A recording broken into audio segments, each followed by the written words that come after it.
So My Fault London is a romantic drama adaptation based on the popular Spanish movie called My Fault, which in turn is based on the popular novel series Culpa Mia, and I was invited to the premiere for My Fault London, so I got to watch it on the big screen and it was just absolutely incredible. And I was actually really unsure of what to expect from this movie. Based on the trailer, I had relatively low expectations, but I was actually pleasantly surprised by it, to be honest. It's a little bit like Fast and the Furious, but with an edgy London twist, and if that's your bag, I think you'll really enjoy it. I mean, certain aspects definitely do feel a bit cringy, and certain plot points definitely could have been further developed. But you know, if you're a Twilight fan, if you're an After fan, and you're kind of like a teen drama fan in general, then I think you're gonna have a good time with it. And similar to those movies and TV shows, I feel like they've casted the two leads in this movie really, really well. Noah and Nick, played by Asha Banks and Matthew Broome, and I think they do a really good job actually. Firstly, they both look like absolute supermodels, and I think they just play their roles in a way where you're really endeared by both of them in terms of entering into the rich playboy lifestyle of these characters. But in a very similar way to 13 Reasons Why, you can feel that these characters are really young and really out of their depth, especially in the scenarios that take place in the second and third act. You can really feel for both of these characters in particular based on the craziness that takes place. On that point, if you've seen the Spanish movie, then you'll absolutely love it, as it definitely does feel like a bit of a telenova in terms of a really over-the-top soap opera. And I thought it was really good how they opened this movie in terms of the premise feeling very similar to the OC and Gossip Girl,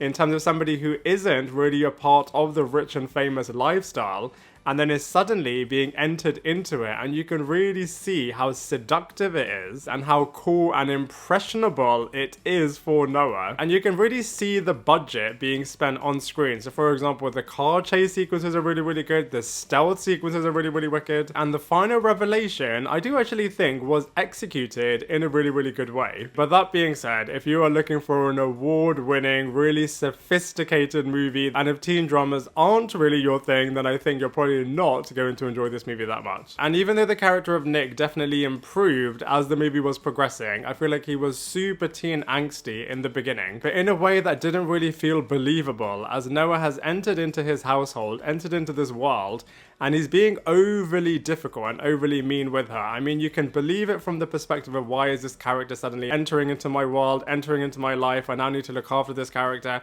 but I feel like they didn't play into that as much as they could have done. And I feel like the mean girls are so stereotypical and so cookie cutter, so they definitely could have and should have developed those characters a lot more. And I feel like they could have done so much more with the ex-boyfriend character. I feel like that dynamic could have been really, really interesting, but they went down such a traditional route in terms of making him a little bit of a doofus, and therefore just making Nick elevated so much more, which I feel like, you know, from the Nick perspective worked quite well, but they could have just added so much more with that ex, like I said, from an edgy storyline point of view. And then we have the supporting best friends, so they definitely develop more so than the characters that I just mentioned, but it's kind of a little bit of a tease, as they kind of introduce some interesting aspects with these characters, but then they don't really go anywhere with it. And I mean, if this was a series, of course they could have expanded upon everything that I just mentioned, but given the fact that it's a movie, I feel like they should elevate certain aspects a lot more. But the irony is that it feels like a TV show at points and doesn't feel like it is at that movie level. But all of that being said, if you're a fan of the original novel, if you're a fan of the Spanish movie, if you're a fan of rom-coms in general, as well as the talent in this movie, you are just going to have an absolute blast. And I do actually think that a sequel to this movie will be made, as I feel like it's going to be a brand new franchise for Amazon Prime. And if you're willing to just embrace this movie for what it is, like I was, then I think you're going to have a decent time with it. And so for all of those reasons, I'm going to give this film a 6